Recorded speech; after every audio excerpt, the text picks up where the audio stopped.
Welcome to the Awaken Heart Podcast. I'm your host, Nancy Walters. Get ready to create magic and miracles as you lean into your heart's desires. I believe not only does the heart want what it wants, but it knows. This show is a weekly deep dive into what it means to live from an awakened heart. I'll be sharing inspiring stories and real conversations with people just like you, who have turned the ordinary into the extraordinary. My mission is to show you how you too can be connected and heart-centered in every area of your life. Your journey to aligning with more love, more joy, and your wildest dreams come true starts now. Welcome back to the Awaken Heart Podcast. I'm your host, Nancy Walters, and thank you. Today is my 18th episode, and I have had so much fun doing this podcast, and I really appreciate you tuning in and listening every week. And this week, we are going to delve into breakups. So I have with us here Frank Clark, who I've had the privilege of knowing for almost 2 years now. And he is really such an awesome human being with one of the quickest wits I've ever heard or seen. Frank, otherwise known as Mr. Orange, has been a serial entrepreneur for over 50 years. He has started, created, and sold many multinational electronic service companies, producing hundreds of millions of dollars. Frank has also been a strong student of personal development for over 30 years, studying under the world's greatest teachers, including Tony Robbins, Zig Ziglar, Brian Tracy, Keith Cunningham, and David Sandler. He has combined his knowledge plus his own global entrepreneurial skills into the Orange Crushing It movement, a coaching, training, and no-nonsense results-based influence company. Living in Tampa Bay, Florida, and being the loving father of 2 children, Frank shows us how life at any age can be transformed, revitalized, and hugely successful. Frank shares with us, after a devastating breakup, what his insights are to overcoming it and how to thrive after it. Because let's face it, we've all gotten our heart broken, and it just feels like it's just slammed on that ground and smashed into a million bazillion pieces, and it doesn't feel like the pieces can ever be put back together again.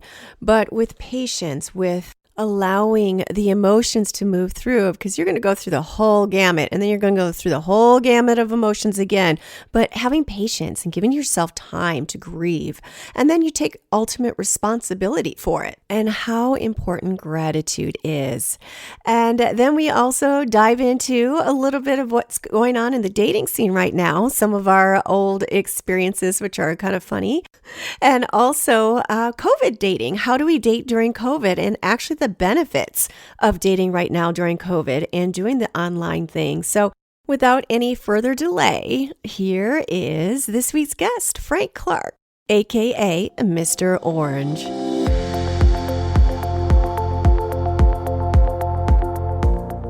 Hi, Frank. Welcome to the Awaken Heart Podcast. Hey, Nancy. How are you today? I am doing so well on this Saturday. I am so excited to have you on here. For those of you who don't know Mr. Frank Clark, he and I met about almost 2 years ago on the Facebook Live challenge that Michelle Sorrell had, where we'd all go on live video, and we'd work through really got comfortable doing a lot of live video. And Mr. Frank Orange was like major entertainment, the things he did. What was that, Mickey? You had Mickey with you? He had a little stuffed doll that was in all the videos. And well, yeah, in order to win, with anything, when there's a challenge indicates a winner, something that you can strive to excel at, right? So in that particular challenge, I but I had fun with it to the point where, okay, you want to learn how to win this challenge, Facebook Live? Well, here's what you need. You need puppies. Everybody loves puppies. And you need babies, right? And I'm from New England, so you had to have New England garb, and you had to have the New England accent. You don't park the car in the Harvard Yard. That's sexy as hell. So that helps you win the Facebook challenge. And my baby was one of the guys that was in the Facebook Live challenge. There's a coach and a great friend and everything, and his name's Mike, and he's with the Tony Robbins organization. And he's got a great sense of humor. So I went out and bought a doll at Target and put his face on it and called the baby Mickey instead of Mike. And so I took Mickey everywhere, and Mickey smoked cigarettes, and he's a baby, and he's getting in trouble. And so that was the fun that I did with that. And some of your titles, so just for it to be eye-catching, what were some of your titles? It was just like, what, puppy dogs and battery acid or some random thing. Can you remember? It was babies and cigarettes was one. Avocados and Netflix. Anything that had nothing to do with the broadcast, just enough to get you to go, oh shit, I got to watch this. Who doesn't want to know about babies and cigarettes? What's that all about? Yeah, and it caused people. And then oranges. And so people would click on it. Yes. Well, there needs to be plenty of oranges, of course. Yeah. That's my space. That's my jam. That's my Mr. Orange, Well, it worked. Yes, it did. And as I'm talking to you, you're wearing this orange hat. Can you give my audience a little idea of how you became Mr. Orange and a little bit about your background? And then we'll dig deep into some of this conscious relationship and breaking up with ease and grace. Cool. All right. Well, I'm a serial entrepreneur. I've been in businesses since I was in my early 20s. I started my first company, and I've always enjoyed the art of owning a company and controlling my own destiny and employees and all that goes with that. And so aside of doing that, I've also been very much a student of personal development. I started it 30 years ago. I was involved with Tony Robbins actually 23 years ago. Got involved with Tony, and Tony has some amazing seminars. And one particular seminar that he has is called Date with Destiny, which I think is his pinnacle work. And 23 years ago, I was fortunate enough to go meet Tony and do this in Fiji with a group of only about 60 people. Now it's tens of thousands of people in the seminars, but at that time it was 60. And so I get to know a lot about Tony, and I got to know a lot about personal development. And I got to know a lot about myself. And each chapter, every time I did something like this, it really catapulted my life in a different direction and always in the positive. Even when things came up that negative, I was always in a positive mood. Well, fast forward 23 years, probably 20 years, 20 years later, I'm talking to my daughter, and she's also a student of personal development. And she said, Dad, let's do something cool this year. I go, okay, what do you want to do? This is in January. And she says, why don't we go do that Tony Robbins Date with Destiny seminar? I'm like, well, I did that so long ago. Yeah, let's go do it again. And so we register, and the seminar is in December in West Palm Beach, Florida. And we go, and on the third day, Tony starts talking about the different levels of consciousness and how people ascend from the time that they're born until the time they die, actually through different levels of consciousness. And each level is associated with a number and a color. And as you ascend through each level of each levels of consciousness, you become more of an outward contributor. You give more back, and your motivation for doing things is more about contribution and growth rather than self-serving. So some of the earlier levels are, let me back up. The reason Tony explains all this stuff is because we all need to live and coexist with each other. And, there's a positive side of everything to what we're looking at. And it's also great to understand and embrace the different colors and the different levels of conscious and personality so that we can, again, coexist and figure out how best to serve each other.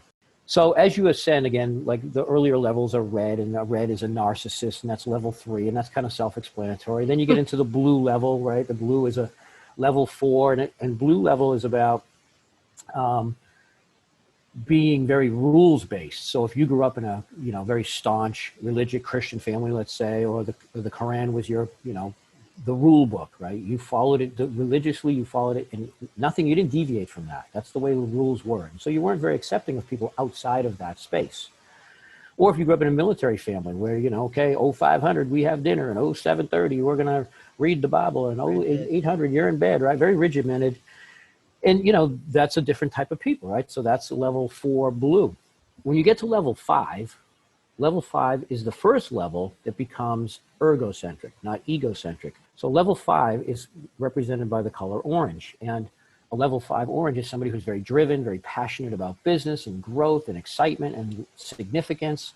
They also understand that in order to be successful, that they have to help other people become successful. So this is the first level where you start being less self-focused and more outwardly focused. However, we're still very much about significance, and we're like, beating our chest and, hey, take a look at my plane and my car, and, and we're adrenaline junkies, and we just love all that crap and love business and love breaking the rules a little bit, and we're just out there.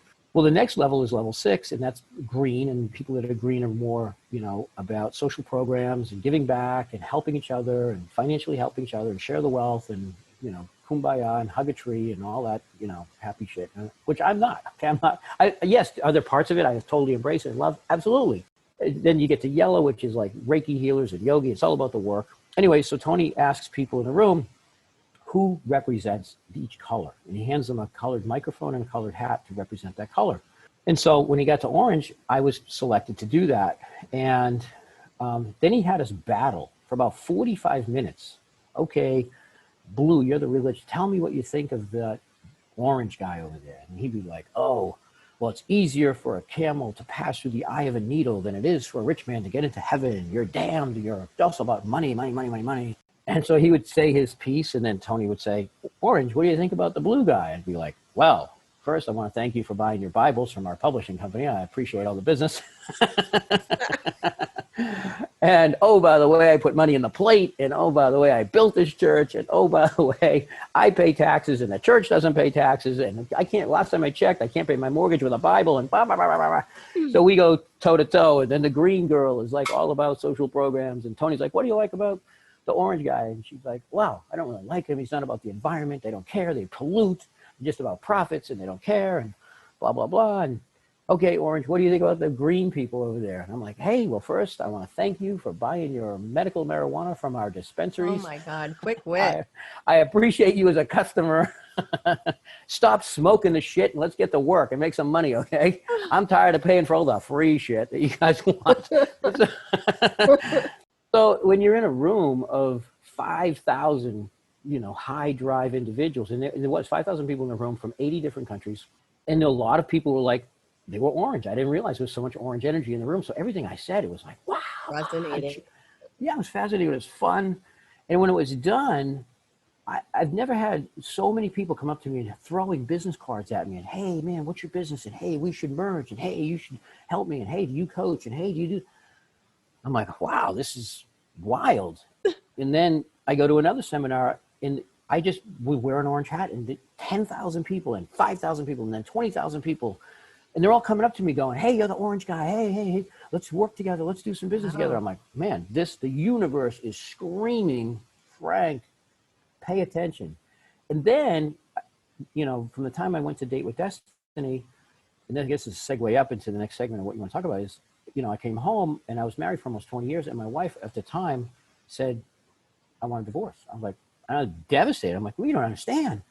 I just went to this relationship thing and I just wrote you the most beautiful romantic love letter. And oh my God, it was so from the heart. And I'm Mr. Orange. And what do you mean? I'm helping the planet. No, it's always going to be great stuff. And nope, you're Mr. Divorce. And I'm in my next chapter and you ain't part of it.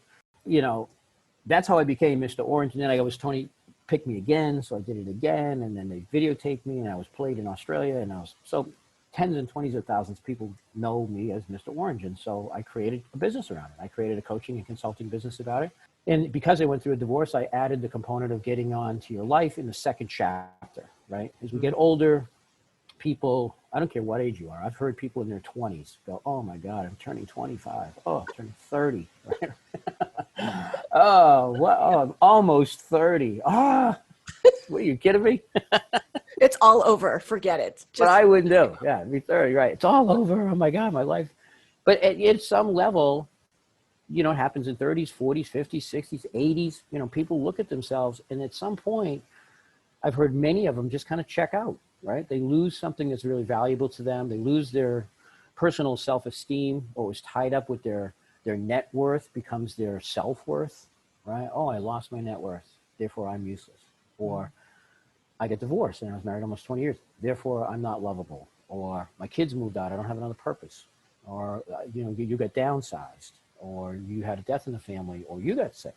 And there's a change in your physical status and your health status. And then all of a sudden it's like, well, I guess this is what I'm going to do for the rest of my life. I guess I'm a victim of, we don't have any choice anymore in our lives. I'm subjugated to the rest of this life by the things that came at me, right?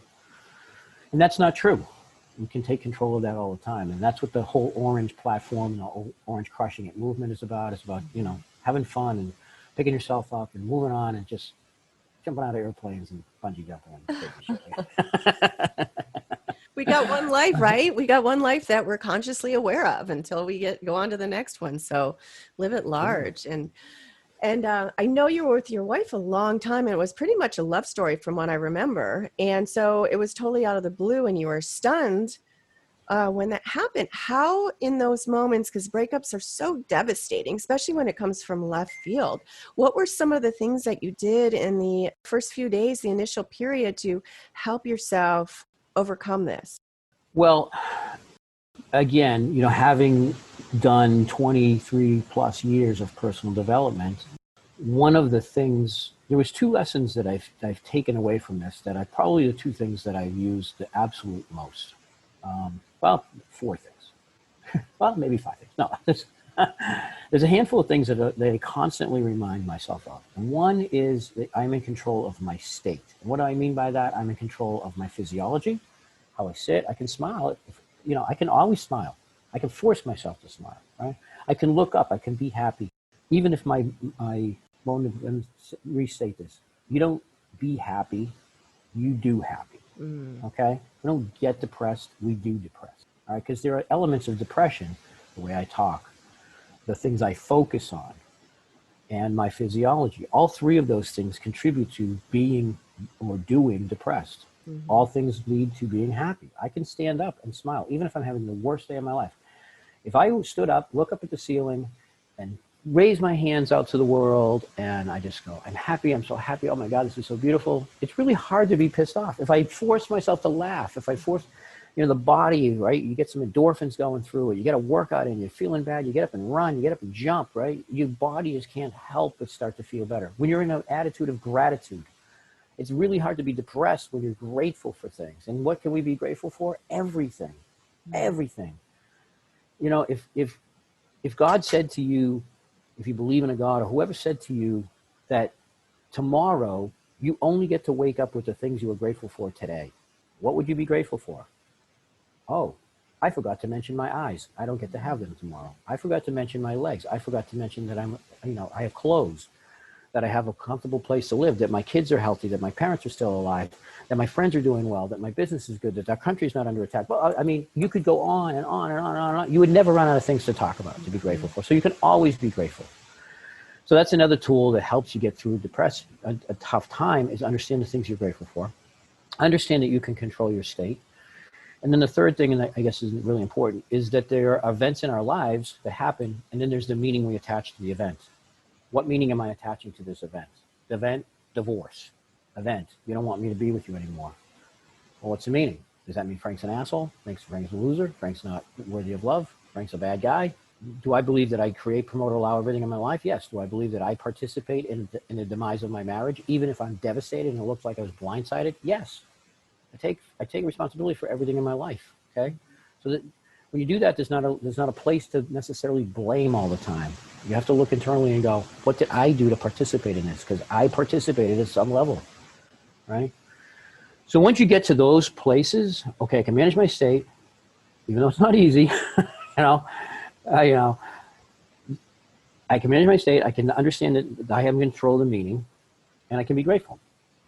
That still doesn't mean that I'm not going to be depressed. It still doesn't mean I'm not going to cry. And it still doesn't mean I'm going to be unbelievably sad. And that's the elements of grief, right? First element of grief is sadness. Shit, I'm devastated. What do you mean you want a divorce? We've been married for almost 20 years. We renew our wedding vows every single year. This is like, this is a love story. What? Tears, right? Sorrow, which then moves into anger. Fuck you. What do you mean? You want the blue plate? I want the blue plate. My mother gave us the blue plate. You start fighting over shit, right? You start fighting over all that stuff. Then you go to apathy. I don't give a shit. Then you go back to pissed. Then you go back to crying. Then you go, oh my God, this cycle of like, which divorce lawyers love, by the way. Oh, that's another hour of beautiful time. Oh, let's fight over the blue plate. Frank, you really wanted it. You really wanted it. Let's send her an email for $500. Says you need. So, Nancy, we've all gone through this, right? We've all gone through the phases of grief. Until you finally get to the point where you go, all right, which we call resolve. all right, this is my reality. This is it. She ain't coming back, you know? And with women, I learned during this process, when women make up their mind's made up. Guys, if your girl isn't into you, she ain't into you. Okay? It's probably done. All right? Right? Am I wrong, Nancy? Yeah, you're not wrong. You're absolutely correct. Right. When they're done with you, they're done. Okay? Yeah. They've made up their mind. They may not tell you right away, but when they do finally tell you, it's probably hasta mañana. So understanding that, accepting that it's over. Okay, time to pick your bootstraps up. Time to figure out what your financial situation is here. Time to figure out where you're going to live. Time to figure out how you're going to handle your relationship with your children, your former in-laws. What are we doing for, alimony or whatever all else that's, goes with all that stuff, right?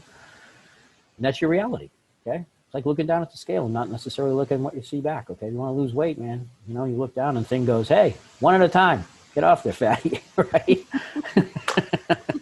You got to listen. You got to listen. So that's how I managed it. I dealt with what's real. And the sooner you can do that, the less time you spend in depression hell, right? Depression, the cell, if you will, like if you think of it like a prison cell, the prison cell of depression looks like a prison cell, but the door is unlocked. And you can walk out of it anytime you want. Yeah. After allowing that period, like you said, it's a process, and you've had years of personal development, so that helped you in the very beginning. And it was just, how did I show up? You're taking responsibility, and then doesn't mean, like you said, that you don't feel all the emotions. So a lot of people, and I've heard men especially, they'll detract from the emotion. They don't want to feel anything, denial. A lot of people deny it. Women too. They'll go out and date the next person. Then you're avoiding it and not really processing through the grief. You have to grieve and go through all the processes, anger and then sadness. And then you have to go, it's an undulating roller coaster. And then at a certain point, you have to be like, okay, this is acceptance. This is where I am. And how do I move on from here? So it's moving through that whole process. It is. And it's funny you said that. Okay. You go through the first part of the process, right? Okay. And I did too. It's like, oh yeah? Oh yeah? You want to divorce me? Oh yeah? I'm going to go. You go out and you get divorce body. Oh, I got to go get divorce body. You hire the personal trainer.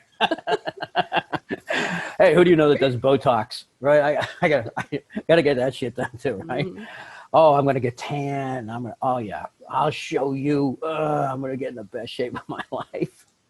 Go out and buy a brand new wardrobe, right? You start getting on the dating sites, and you post in the pictures, and because I had been in a relationship for 20 years, I wasn't on the dating site, so I didn't know the rules, right? Oh, no selfies. My daughter helping me, Dad, no pictures with fish. Okay, Dad, no one shirtless picture, Dad, is good. No bathroom photo. Come on, Dad. Yeah. Right? Yeah, none of those ones where you're with the weights and you're taking a selfie in the mirror. That's an automatic next. I'm getting swiped. And I didn't know, okay, you swipe up, swipe down, left, right. I don't know which way you're going to do this thing. But hey, I participated. I got on it, man. All right, we're going to go on these dates and we're going to go, literally felt like an idiot most of the time. But that's part of the learning curve, right? You were in a relationship for 20 years and coming out of it, it's a whole new world, man, especially with the swiping apps, which came about, how long ago? Maybe 7 years ago. I think they completely changed dating. While people are meeting on those apps and ending up in relationships, but it's kind of a crapshoot. I think that's a lot of timing with people to meet at the right time. And I don't know, I feel it's a little more challenging as you get older to really meet if you're not ready to just go out there and willing to just go out there and just play the field, it's totally like a playing field if you're looking to just have fun and have a good time, but looking for someone that you really have a connection with when it's a throwaway. What's next? Short attention span. I find it for myself personally, it's been harder to meet somebody of quality. So why do you think it's as you get older, it becomes more difficult? Why do you think that is? I think it's that I don't know if it's set in the ways. I don't know if it's more set in the ways, but it's just really being okay with being alone and really knowing for me personally, what I want in somebody, and not texting all the time and phone calls and just, showing up. I want a gentleman. So I think there's just a lot of people that are born in different generations, and a lot of guys that I would date my own age, they're dating the younger generation. And I think it gets confusing because the younger generation on a whole shows up a little different for dating. I don't know, like, don't call me, don't just text me. I don't want to have these conversations. I don't know. That's what I was finding a lot. And then I had a lot of the younger guys that would just want to like date the older, like, hey mama. Yeah. And I did that back in the day. I would, I was always dating a lot of younger guys, not too young. Like, I don't need a little boy sitting on my lap, Mm-hmm. but, so yeah. And then I'm 50, and a lot of men my age, a lot of them will have younger children. I just do not want to, I don't know. I just don't want to raise somebody else's children. And I want a partner. I want to spend time with my partner. I want to travel and have the freedom to go anywhere I want with this person. So it's a little, then you swipe through the apps and you see like, oh, here's my kid, or here's another kid with their faces scrubbed out. And then I had somebody else I was started to talk to, and he confessed he had 6 kids. I was like, okay, that's 6 too many. 6 too many. So I don't know. I think it's just a matter of timing, and people are meeting amazing people online. It just hasn't been my medium for years. Right. I've gone on and off and on and off for years. So, well, in the light of what we got going on now with the pandemic, right, and COVID and all this stuff, I think the dating sites actually were enhanced to some degree, only from the standpoint that your first date is this, right? I mean. Like, if you and I had just met on a dating site, okay, and now we're getting together, okay, you might be, oh my God, this guy's got a baseball cap on backwards and a sleeveless shirt. I mean, oh, what an idiot. I'm not doing anything. But at least you get to see me, right? You'll go, oh, it matches the pictures, all right? Every one of his pictures, he's got a baseball cap on. All right, that's who the guy is, okay? Or vice versa. Oh, look, he actually is 5'11". He's not lying about that, right? Or in the piece that you get because you're on a Zoom date, which, by the way, doesn't really cost anything, and it's low risk, and you get to understand the person's personality. You get to speak to them, right? You get to have a conversation, and you get to see them. So it's touching more on more of the modalities of what people are connected with, right? You're either kinesthetic, you're visual, or auditory. Very few are gustatory or olfactory. So those 3 primary, modalities, I can see you in this, right? Okay, I can hear you, right? And based on our tone quality, I can feel you. Oh, you did one of the Steve Shannon auditory, the sound. Yes. Activating the 5 senses. Yes. Go a little lower. Yeah. I feel No, I think that's an absolutely good. I think that's a good, because we were talking about it even before COVID started, just doing a Zoom date, seeing them in person, seeing if you even want to go on a physical date. So I guess I haven't done any Zoom dating. And I think that's, if I do ever go back on a site, I think that's a great way to do it, even after this whole craziness is over with, which is just, here we are. Like, yeah. What if it was a dating site? I mean, here you go. Maybe we're going to create a new business here. And then we have a mutual friend in Tina Gesso. I think that this is the direction of where she's going with her app, Love and Sync, is what if a dating site was just videos instead of pictures? I think that's great. Can't lie in video. You really can't, you get to hear. I went on a date. A quick story. I went on I think it was Tinder, I think. And I met this girl, beautiful Asian girl. And so we exchanged phone numbers, and I talked to her, and she doesn't really say much on the call, right? I'm like, okay, well, maybe she's just not very outgoing. Maybe she's introverted, a little shy, right? First call. We decided to go and meet. Well, what I learned at the date was that everything she said on the call was everything she understood in English.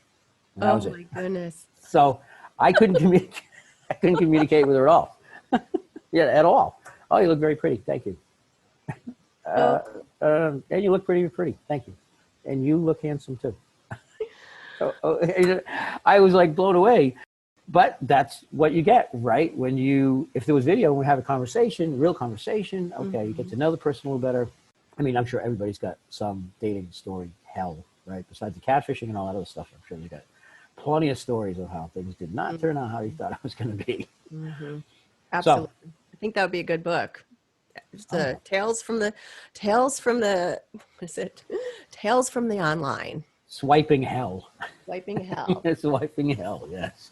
Who knows? You know what? That reminds me of a guy that I went out with. This was a couple of years ago. He was this, oh my gosh. I had this Lyft driver. It wasn't online, but this Lyft driver, I show up and there's like, he's got his like surfer shorts on and these bluest eyes. And he would, I was going to a party and he picked me up in his Lyft. I was like, oh my God, this guy is so cute. And then I think we started talking because he was from Brazil. And he was Portuguese, and I think I was traveling somewhere. So we started talking about that, and then he got my number, and he didn't speak very much English. He was Portuguese, but he had these beautiful eyes. He was young. I don't even know how. And I'm like, oh, so cute. So we went on this date. We just used, what was it? One of those translation apps. And it was kind of fun. Google so Translate? we had talked a little bit. Yeah, Google Translate. This is in Venice Beach. We had a really nice date, and then he drives me home, and he drives into the garage. I lived in Marina Del Rey at the time, and he's like, I want to tell you a secret. And then he just started kissing me. It was so much fun. And then my neighbor wanted to get into a spot, so we had to pull out of the spot and go in the back. We just made out. It was so fun. But that was it. Very cool. Right there. That was fun. I'm like, very cool. Yeah. All right. So note, guys that are listening to the show, if you want to date Nancy, speak in a different language. and tell me a secret. He's and like, tell her a secret at the end. He landed one on me. I'm like, all right. Put one right on her. You might have to come up with something a little more original because she might be clue to you, Just when she comes in, just say, hey, does this smell okay? And then she leans in, just go for it. You smell my cologne? It's called future boyfriend. Lean in, give her a kiss. Mm-hmm. I don't know. Poor dating tips by Mr. Orange. Yes. And by Nancy Walters. You do a radio show, like late night radio show. You got that late night, 11 o'clock radio show voice. Right. Hi, this is Nancy Walters. Snuggle up, guys, as we listen to Luther Vandross. Oh, Luther Vandross. My wedding song was Luther Vandross, like Here and Now. Remember that song? Oh, yeah, absolutely. Still works. Luther Vandross.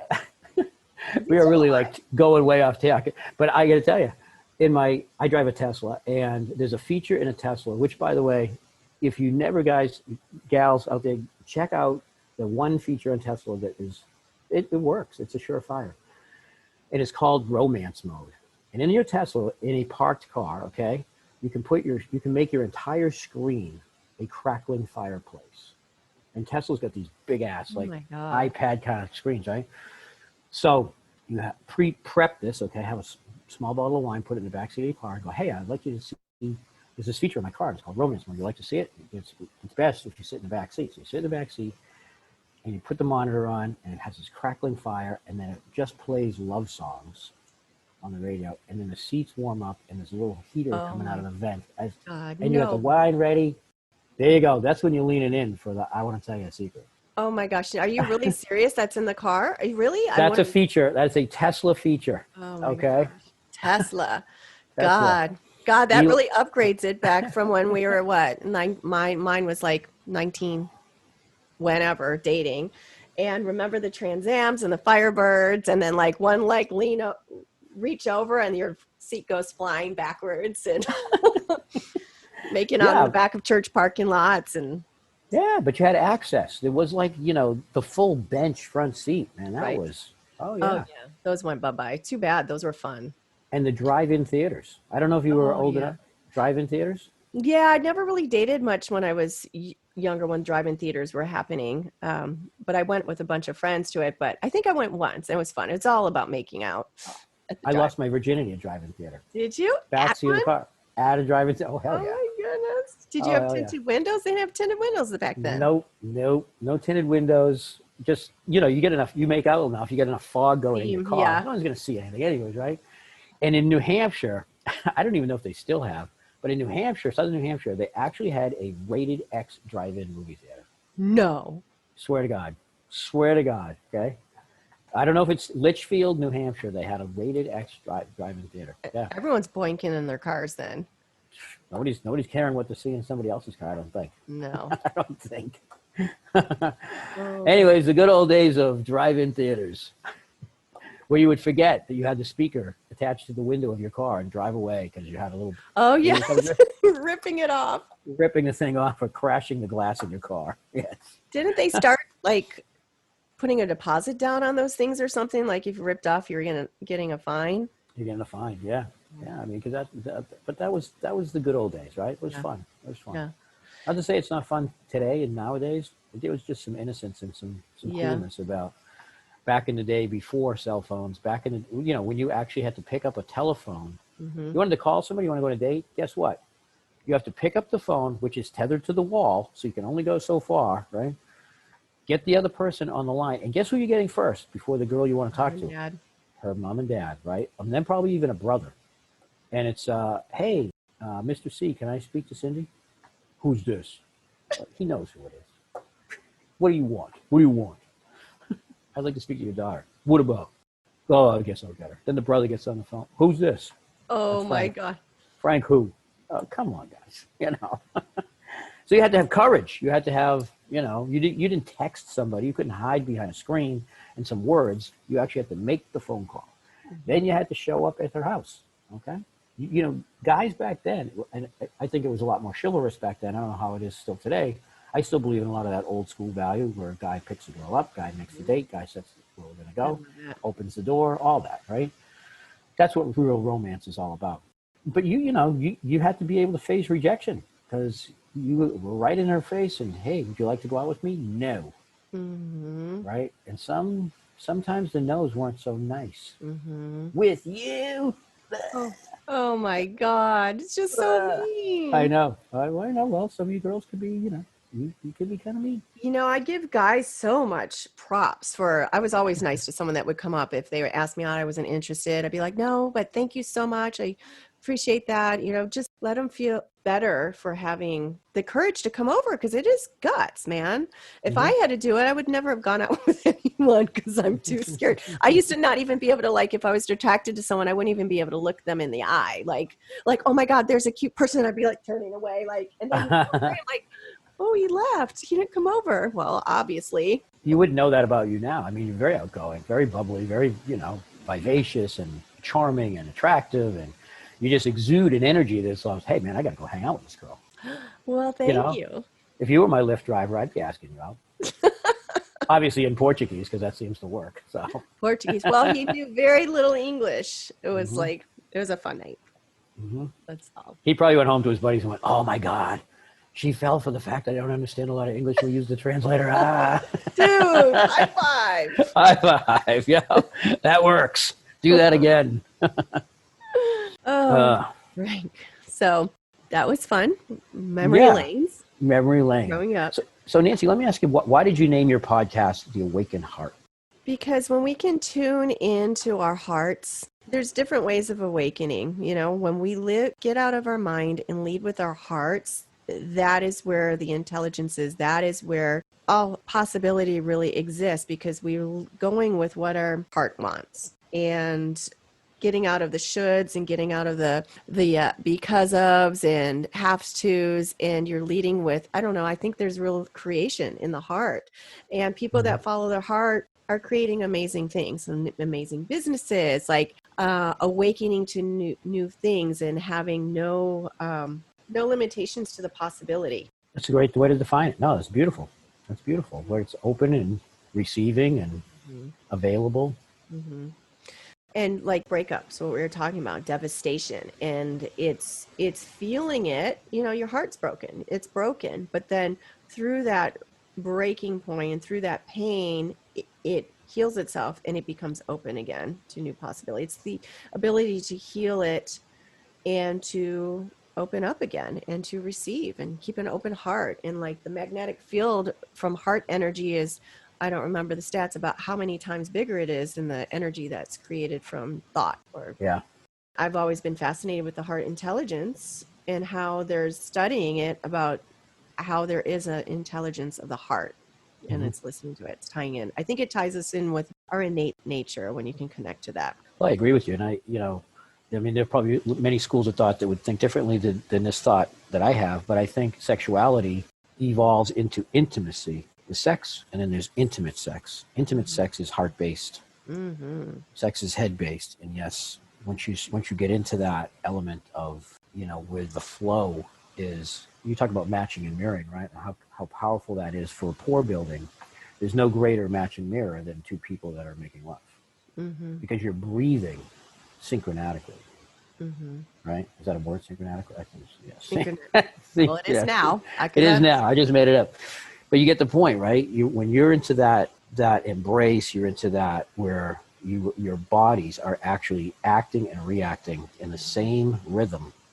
That's when you're starting to get into that intimacy piece. Well, that's where it can actually accelerate your orgasm, accelerate your whole lovemaking experience when you can feel that as well. So symbiotic. Is that what you're looking for? It's being symbiotic. Yeah, that's a great word for it. Yeah, thank you. Yeah, and just getting to that intimacy, it's a connection of your body, your soul, your spirit, and sex is like amazing when you can connect like that. And that's true vulnerability. You're being vulnerable. You're allowed to open up to each other and take each other in. So it's beautiful. Yeah. And how would you say you get to that space? Because there is sex, when you're all hot and heady and before you really connect with some. So how do you get to that space of that ultimate intimacy? What are some of the steps? Like when you first start dating someone, you get to know them, you take time. Yeah, well, I think when you first start dating someone, I think the first thing that you need to really get in touch with is there a chemistry here? Is there a vibe, right? Because if you have to force it, it's not worth it, right? If you can tell probably within 60 seconds of talking to somebody where something's going to go, right? It only takes 3 minutes to really make an impression on somebody. And you kind of know where it's going to go after the first 3 minutes of the conversation. I think intimacy comes in when you are vulnerable and relaxed and you feel comfortable with the other person, and when you're honest in your communications. Look, this is what I like. This is what I don't like. Having a sense of humor about it also, which is part of that relaxing and being vulnerable, right? Being able to be almost self-deprecating at some level, because look, it's a new experience, right? I don't know the ins and outs of you, your body, what you like, what you enjoy, how you like to be touched, how you like to be talked to. Do you like to be talked to from behind? Do you like to be talked to really close? Do you like to be talked to face to face? Would you rather close your eyes? How do you like, do you like your shoulders scratched lightly? Do you like your hair pulled lightly? Do you like pressing against your body? Do you like me whispering in your ear? Do you like me kissing the back of your neck? I don't know those things right away. So that's an experiment. That's an ebb and flow, which is when you communicate with each other, and there's a lot of nonverbal communication, right? Just the way you move, the way your body reacts to something. Does your back arch when, something happens, right? Is there a pull towards somebody? Is the breathing again becoming, symbiotic? Is this becoming synchronatic? Similar, right? Same thing. Shit, I'm going to learn this one of these days. Can you laugh, right? Because there's awkwardness, right? Oh my God, that happened. I didn't realize that was going to happen. Oh, and laugh at yourself. Laugh. Be flexible enough to be joyful and playful while you're exploring each other and being open to saying, no, I really don't like that. Or I've never done that before. Maybe I'm open to trying that. Or this works all the time. Do this. Okay. Here's A, B, and C. This is a guarantee, by the way, just letting you know. All right. I'm not going to make you have to go on 10 dates and figure it out. I'm going to tell you, this is a home run. Okay. Let's really enjoy each other. And so I think that's when you're moving from sex, raw sex, which by the way is great too. Okay. That whole, hey, we're on a date. We barely are out of the car. And fuck it, I'm just throwing you on the hood of the car, and that's happening right there, okay? Right there. And oh, by the way, I guess I'm buying you clothes because I'm tearing the shit out of these. Oh. All right. So, that raw, animal, primal, hardcore sex is awesome. And there's a time and a place for it. And if that's all you're doing, I don't believe that's really where you're getting into the intimacy and the real depth of where you can have even a greater relationship sexually with somebody. So that understanding that, and you got to be vulnerable. You got to be able to go, hey, this is what's And as we get older, like, shit doesn't work as great all the time. Things happen, right? Having humor around that, right? You have to. Absolutely. Having humor and having honesty about it. Just look at this is what's going on. And being able to talk about it. And you could still have an incredibly intimate, erotic, fantastic sex life. And then there's the purple pill. And then there's the purple pill. Then there's there's the orange pill. That's what I like. Whatever. Take the blue pill. We're limitless, right? Whatever it is. There's ways to enhance everything that you're doing, right? Obviously, keeping yourself in the best physical shape that you possibly can helps also create a great sex life, right? Keeping yourself anaerobically healthy, eating the proper foods, right? Keeping your blood flowing great, having that virile, energetic, attractive, keep looking attractive, right? Take care of your body. Take care of the way you look, right? Take care of, if the person you're with is a visual person, don't show up looking like a slob, right? Get some manscaping going here, right, guys? Trim it up. Keep it clean. Put on a nice shirt. Look dressed, right? Dress it up. She's going to love that, all right?